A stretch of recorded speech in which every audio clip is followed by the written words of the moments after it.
Annyeonghaseyo, Yeolobun. Ijiman Lailenina-imida. I hope I didn't butcher that. Right now, I am sitting in front of my homemade Christmas meal that I made for myself. If you haven't seen my Christmas video, I will link that down below and just go ahead and check it out. Let me know what you think, and I will read every single comment, and I will comment on your comment as well. I'm actually really nervous. This is my very first mukbang that I am doing. And people, they just make it seem so easy. Like, I have a lot of anxiety, which explains why I have this turtle in the back. So this is my anxiety stuffy.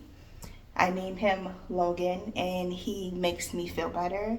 So I thought, why not put him in the video to make me a little bit more at ease? So he's just right there. Oh, let me fix him.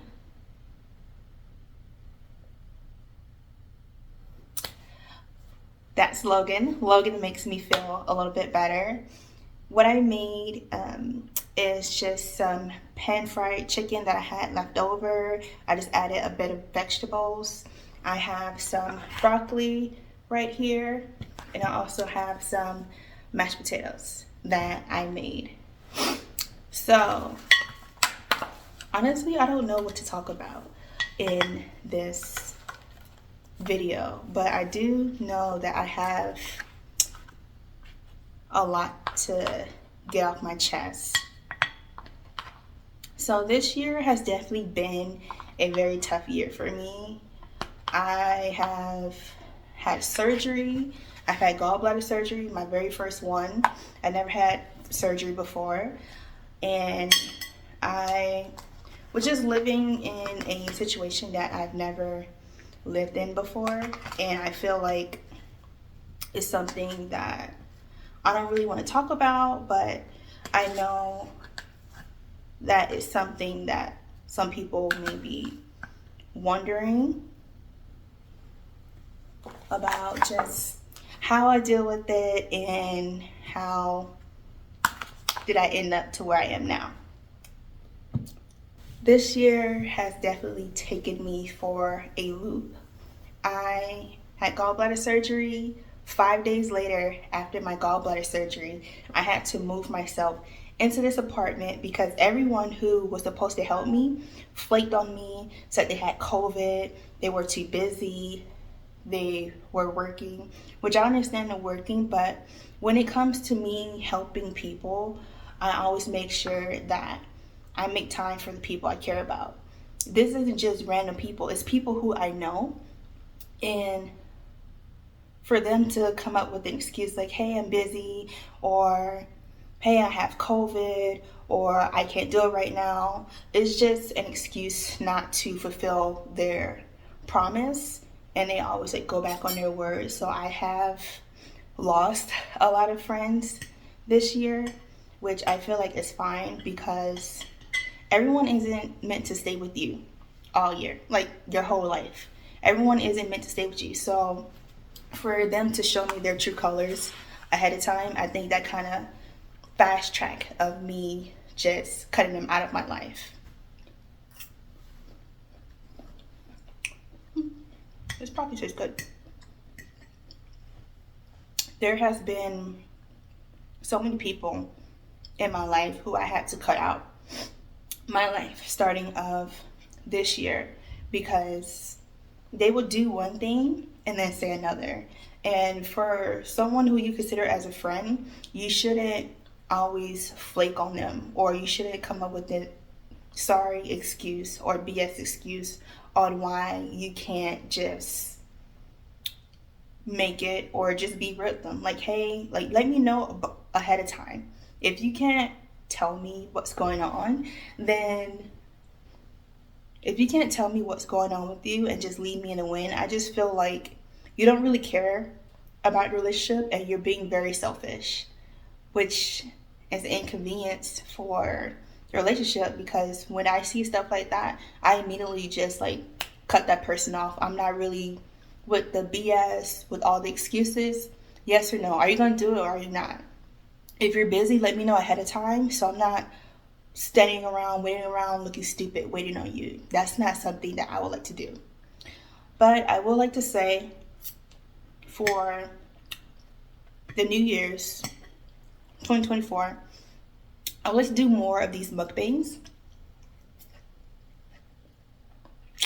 I would like to travel more of Colorado because I feel like I've been pretty much a hermit and I haven't gotten out much.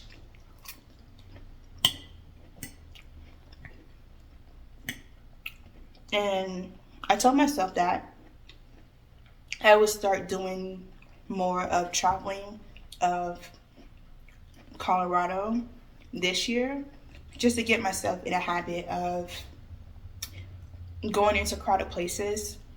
That would help my anxiety.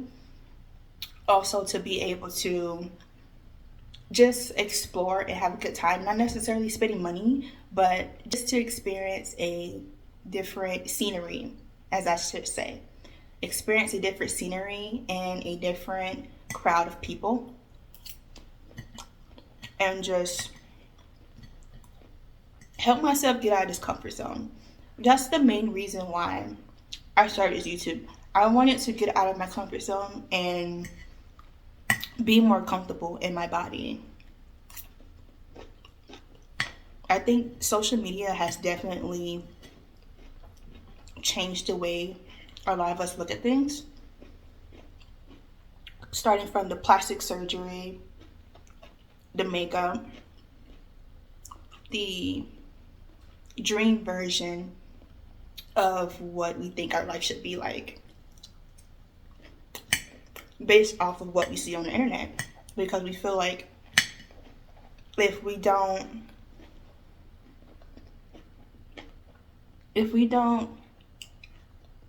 what's the word? My food made me forget what I was gonna say.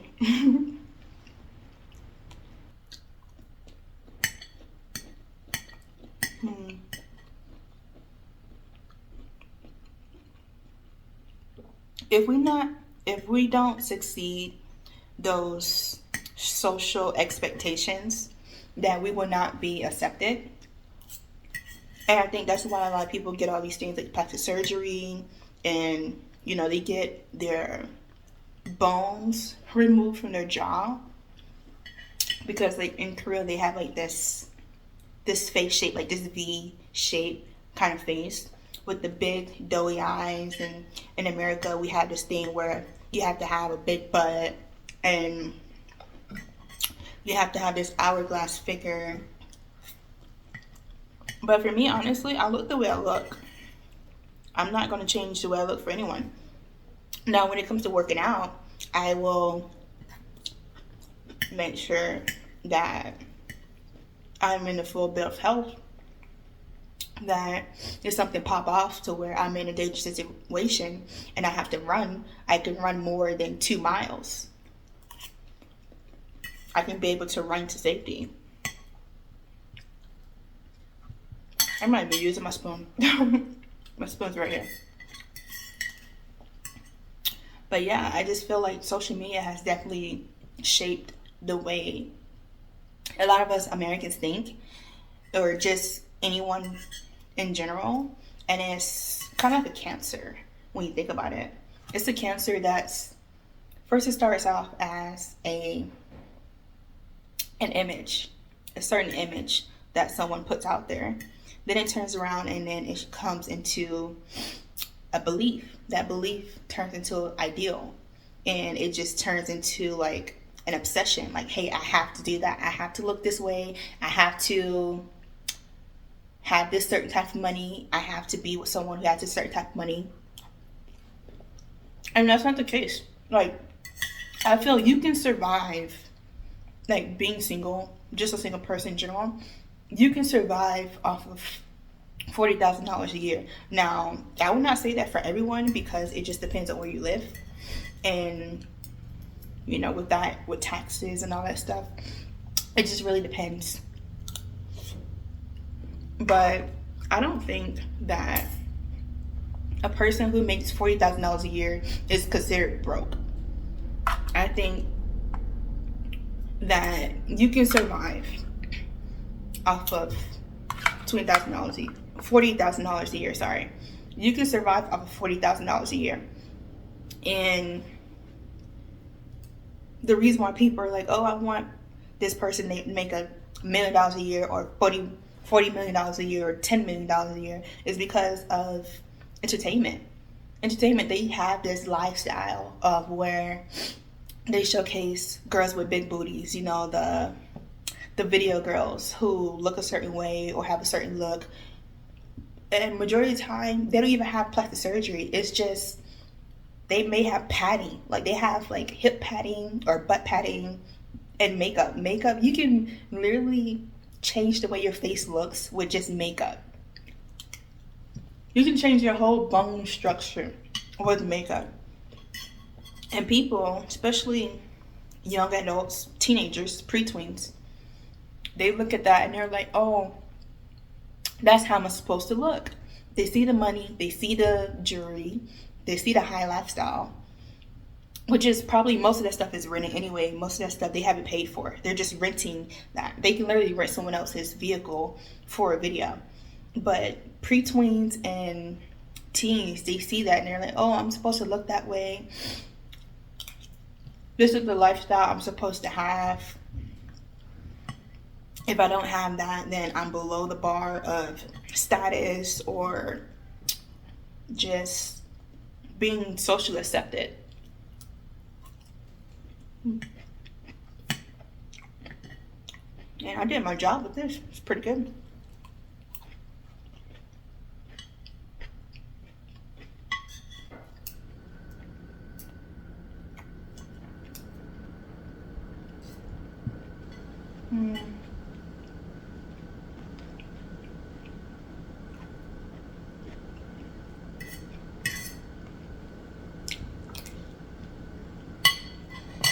To me, I think the way I look is fine. I don't need to do extra stuff to make myself look socially accepted. I do feel like there is a time and place where you have to look presentable. My mom always told me you have to look presentable in certain areas, like say for work, for example. I will not go to work wearing pajamas. Now, I know there's some people, this has been like a very well talked about subject when it comes to workplace attire.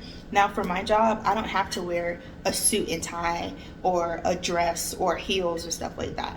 I have to wear steel-toe boots. I work in a medical area, and I have to wear a lot of PPE and a bunch of stuff. There are some people who will literally come to work wearing pajamas. Now, them wearing pajamas, that's their choice. But it's also stated in our procedures that you can't wear pajamas. Will the higher ups, will the superiors, will they care? Will they check people? No.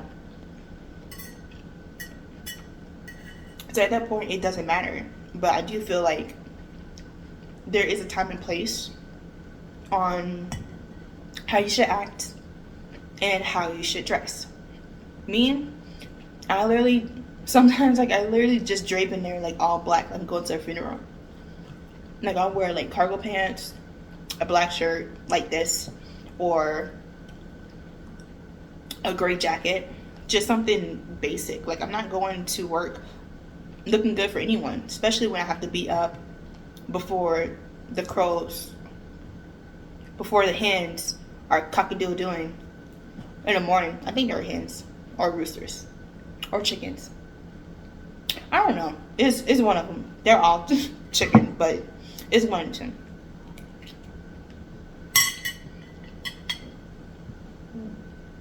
I do have wine to mark the occasion.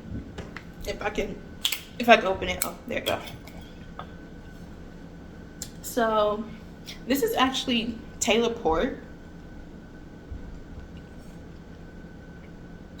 This was like really popular going around like TikTok and Instagram and YouTube and all that stuff. And it's only like $9.99, and they're like getting drunk off of it. And I was like, I don't think that wine's that strong. So I'm here literally to test it to see if it's actually strong the way they say it is for $9.99. Okay. For first smell, it does smell pretty strong. It smells very... It doesn't smell cheap. It smells very rich. That's what it smells like.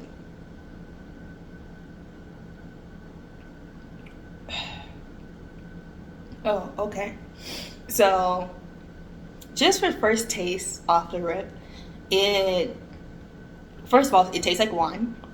Second, it tastes really strong. Like, it tastes like wine, but it doesn't. Like, it tastes like it has a bit of Patron in it.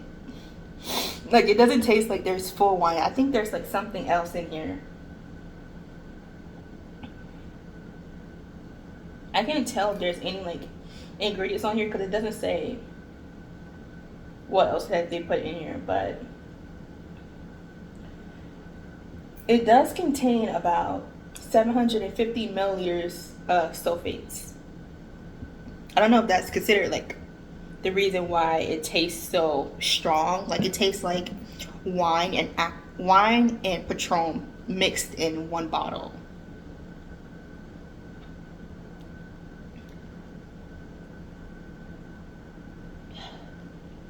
Yeah, it goes down pretty strong. It's kind of like a whiskey.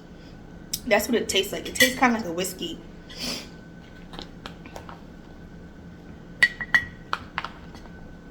And I actually don't mind it. Whew. This broccoli is like beyond hot. Like, it's still smoking. And I just finished cooking it like 12 minutes ago. Yeah, about 12 minutes ago, and it's still like smoking. I like my broccoli crunchy, just a little bit crunchy. Sometimes I like to blanch my veggies, which is basically, you know, you clean the veggies and then you put them in a pan, you pour hot water over it, and you literally let the hot water cook it for about 5 to 10 minutes. Just depending on how cooked you want it. But for me, in general, I do not like my veggies cooked all the way. I feel like it takes away the flavor of it. And I don't like that. I don't like that at all. Especially like overcooked veggies. It's like when you're putting the veggies in a pan, you do not want to overcook it. You're basically searing it. You're searing the veggies. So it's supposed to have that crunch. And some people, they just cook the hell out of it. They just cook it for a long time and it just loses all its color and all its flavor. And then you gotta spend so much time just seasoning it. And some people don't even season their food. It's just overcooked. And for me in general, I am very picky when it comes to my food. I like for it to look a certain way. Because the way the food looks, the presentation of it, that's what attracts you to eat it. You don't even know what it tastes like, but you know for sure, hey, like, I want to eat that because it looks good. It looks like it tastes good. It looks like it's seasoned.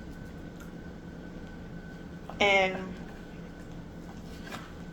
they say you are what you eat, and you don't want to be overcooked. You do not want to be overcooked. So treat your food nicely and watch what you're doing. Especially when it comes to my food. Don't mess up my food. I'll tell you. Some people think that I'm very harsh. Like, just in my everyday life, some people think that I can be very harsh with the way I say things. But I prefer not to sugarcoat. A lot of people here in Colorado, where I am currently living, they like to sugarcoat the truth. And me, I'm gonna just tell you how I feel. Now, I'm not gonna let it come off rudely. You know, I'm gonna speak with respect, but I'm not going to be like, oh, like if someone asks me, like, hey, like, do I look fat in these jeans? Knowing darn well they got the wrong size, but they just think that they are that small. So they try to squeeze their way into the jeans. And they come to me like, hey, do I look fat? And I'm gonna look at them like, are those the right size? Because I don't think they fit you. You look too big in those. And for me to say that to people, they're like, oh, you're being mean. I'm like, no, I'm showing a real concern. One, because you want me to lie and be like, oh, no, you don't look fat. Well, you know darn well that you got jeans that's 2 times too small because you think that you're still that small. I'm like, come on now. Who we fooling? You tried yourself. You played yourself.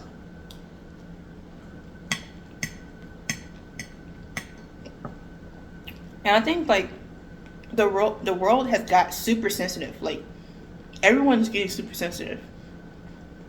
Like, I remember that I was watching the Boondocks the other day, and I was just listening to how, you know, their grandpa and just how Riley talked to people.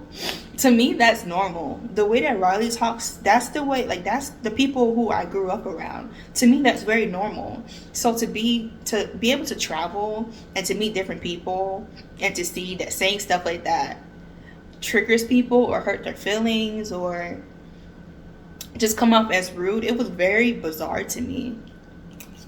Like,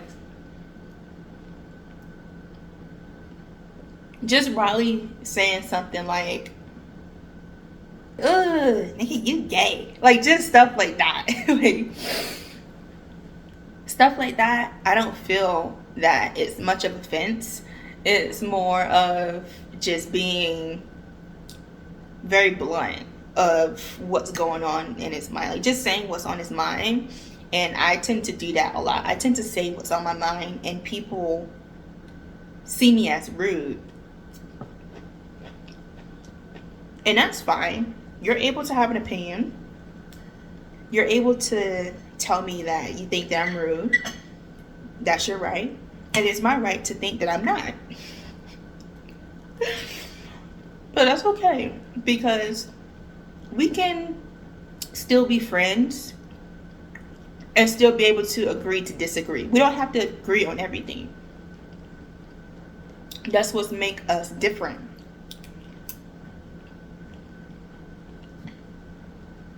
And I think the world is, like, super sensitive.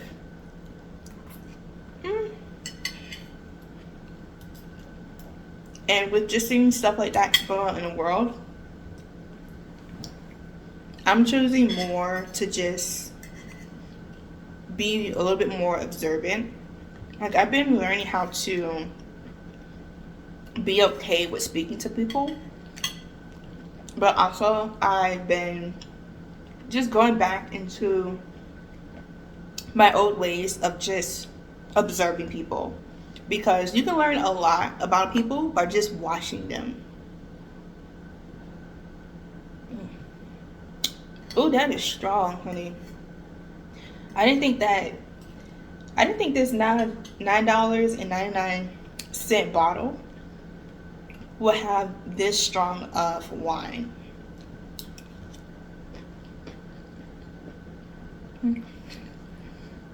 Logan in the background.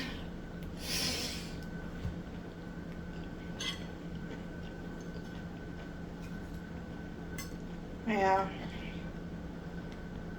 I am definitely breaking more up out of my comfort zone. I'm learning to be comfortable with my uncomfortableness. Uncomfortably comfortable. It's just like the thing with people like, oh, I'm perfectly imperfect or imperfect. So I think my thing is, like, I'm learning to be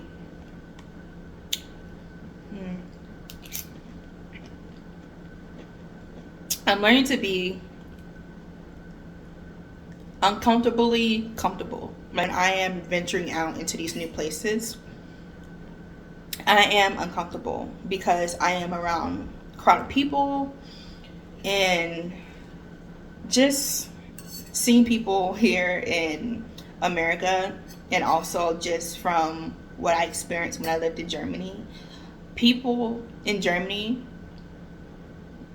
majority of the time, they're rude when it comes to walking past you. Like, people, like my friend, when I got there, he was like, hey, don't be alarmed when people are like walking past you and brushing against you. They're not trying to steal anything from you. It's just manners is not their second nature. Manners is just something that they do not know. A lot of people, they will literally walk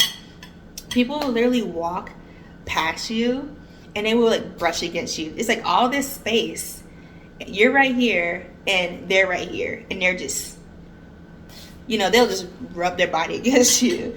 Me, I'm very like in my own space, do not touch me kind of thing. So I tend to not be in crowded areas. So for me to be in a crowded area, that's speaking volumes. It definitely is, because that makes me very uncomfortable just thinking about it now. Like, for someone to rub their body up against me, or just be in my personal space without my permission, it makes me uncomfortable. So I have to not really get used to, but be more aware of in the future, especially when I go out. I need to learn how to adapt to my environment a little bit more when it comes to these unknown areas.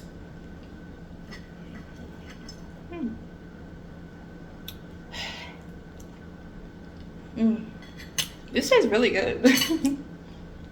I did pretty good for myself. This is literally something that I just decided to whip up for Christmas. So I'm like, look, I need a home cooked meal. I do not want to go outside to eat, because majority of the places here, they're closed on Christmas, or they close early. Like, I do not want to have to eat breakfast, lunch, and dinner before 12 o'clock or before 2 o'clock. Right now it's about 2 o'clock, but I wouldn't be able to sit down and eat and relax as much as I want to, knowing that the people who work there want to go home and just be with their family for Christmas, or just want to relax for Christmas, because who wants to work on Christmas? Especially if you're not getting a bonus. Who wants to work on Christmas? I know I don't. I want my bonus.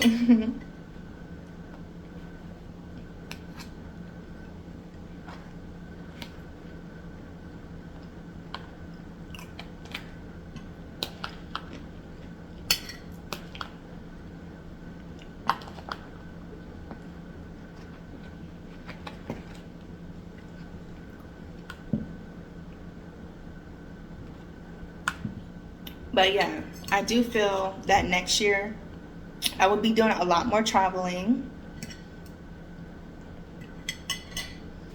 Oh, my phone's going dead. So I literally was in the middle of recording my very first mukbang, and my phone died, and then my internet was acting up because of the weather.